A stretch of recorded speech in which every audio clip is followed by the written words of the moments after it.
ጋዜጣዊ መግለጺ ሚኒስትሪ ጉዳያት ወጻኢ ኤርትራ ኣብዚ ዝሓለፈ ቀረባ መዓልታት ገለ ማዕከናት ዜና ብዝንበብ ዝርአን ዝስማዕን ማዕከናት ሰበስልጣን የመን ዝሃብዎ መግለጽን ካልእ ዝተፈብረኸ ጸብጻባትን እናጥቀሳ ዕጡቃት ሑሲይን ብመንገዲ ኤርትራ ካብ ኢራን ደገፍ ከም ዝረኽቡ ኣምሲለን ክገልጻ ቐንየን።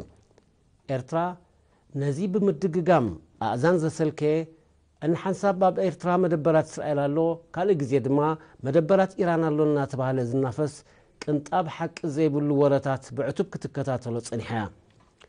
እዚ ሕጂ ሓድሽ ቃና ሒዙ ዝድገም ዘሎ ኣረጊት ናስትሮ ኸኣ ምንጩን መንነት ዘርጋሕቱን ኣጸቢቓ ትፈልጦ እያ።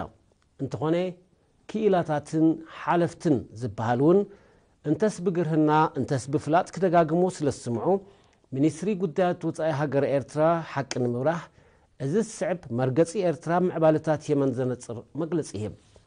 ሓደ ኤርትራ ኩነታት የመን ኣብዚ ደረጃ እዚ ምውዳቑ ኣዝዩ ይሕዝና። ናብዚ ዘምርሐ ጠንቅታት ተኣልዩ ድማ ኣብ የመን ሰላምን ርግኣትን ክሰፍን ትምነን ትድግፍን። ክልተ ኣብ መንጎ ኤርትራን የመንን ኣሕዋት ህዝብታት ክልቲአን ሃገራትን ዘሎ ታሪኻውን ካልእን ምትእስሳር ኣብ ግምት ብምእታው ሰላምን ጸጥታን የመን ልዕሊ ዝኾነ እትኹን ሃገር ንኤርትራ የገድሳ። ሰለስተ ኤርትራ ልዕሊ ኩሉ ሓድነት መሬትን ህዝብን የመን ትድግፍ ንቅዋማዊ ሕጋዊ መሪሕነቱ ጥራይ ድማ ኣፍልጦ ትህብን ትቕበልን።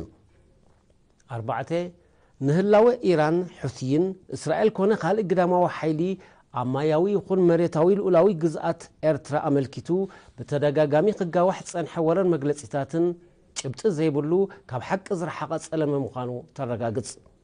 ሓሙሽተ ኣብዚ መወዳእታ እዋን ገለ ሰበስልጣን የመን ሂቦምዎ ዝተባህለ መግለጺታት ኣካል ናይቲ ኣንጻር ኤርትራ ዝቐንዐ ብቐንዱ ምስሊ ኤርትራ ኣብ ዓረባዊ ዓለም ንምድዋን ዝዓለመ ዘንቀደ ስለያዊ ዘመተ ከም ዝኾነ ተረጋግጽን ትነጽጎን።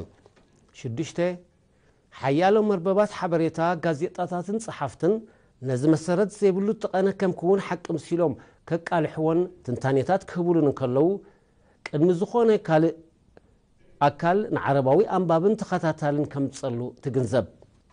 ሸውዓተ ሚኒስትሪ ጉዳያት ወጻኢ ኤርትራ ንፈጻሚ ጉዳያት ኤምባሲ ሪፐብሊክ የመን ኣብ ኣስመራ ጸዊዑ ብዛዕባ እቲ ኣብ ዝመወዳእታ እዋን ሰበስልጣን የመን ሂቦሞ ዝተባህለ መግለጺታት መብርሂ ክህብ ኣብ ዝተሓተተሉ እቲ የመናዊ ዲፕሎማስኛ ተዋሂቡ ዝተባህለ መግለጺታት ሓቅነት ከም ዘይብሉ ብምሕባር ንምርግጋጹ ናብ ኤምባሲኦም ዝደወለ ወይ ዝተወከሰ ከም ዘየለዩ ኣነጺሩ።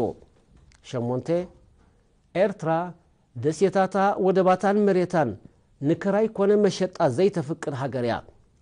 ኣብዚ ዞባ ናጽነታ ካብ ዝኣወጀትሉ ዕለት ጀሚራ ባባታ ንግዳማዊ ምትእትታውን መደበራትን ዘየፍቀረት ሃገር እንተላ ኤርትራ ጥራይ ምዃና ድማ ደጊማ ተነጽር። ትሽዓተ ኤርትራ ኣብ ፖሊሲ ኪዳናት ኣይትኣምንን ስለዚ ድማ ኣይትጽምብሮን ኣይትደግፎን እውን በዚ ምኽንያት ኣብ ዝኾነ ይኹን ተመሳሳሊ ምትእኻባት ኣባልነት ከም ዘይብላ ደጊማ ተረጋግጽ። ዓሰርተ ኤርትራ ነዚ እናሻዕ ዝገማዳሕ ዘሎ ሓቅነት ዘይብሉ ወረ ብኣካል መጺኡ ከረጋግጽ ንዝደሊ ማዕከን ዜና ዓረብ ማዓጽኣ ርሑቕ ከም ዝኾነ ተረጋግጽ። እቲ እንኮ ክግበር ዘለዎ ናብ ዝቐረበ ኤምባሲ ኤርትራ ብምኻድ ቪዛ ምሕታት ጥራይ ምዃኑ ድማ ትሕብር። 11 ኤርትራ ካብተን ካልኦት ምስ ቀይሕ ባሕሪ ዝዳወባ ሃገራት እቲ ዝነውሐ ገማግም እትውንን ሃገር ብምዃና መርገጺያ ኣብ ጸጥታቲ ዞባ ዝንቕንቕ ኣይኮነን። ኣገዳስነቱ ንዞባናን ዓለምን ጉልሕን ርዱእን ስለ ዝኾነ ድማ ብዛዕባ ጸጥታ ቀይሕ ባሕሪ ንጹር ሓባራዊ ረኣይ ንኽህሉ ምስ ኩለን መዳውብታ ሃገራት ቀጻሊ ምምኽኻር ክትገብር ምጽንሓን ከም እትቕጽሎን ደጊማ ተነጽር። ሚኒስትሪ ጉዳያት ወጻኢ ኤርትራ ኣስመራ 31 መጋቢት 2015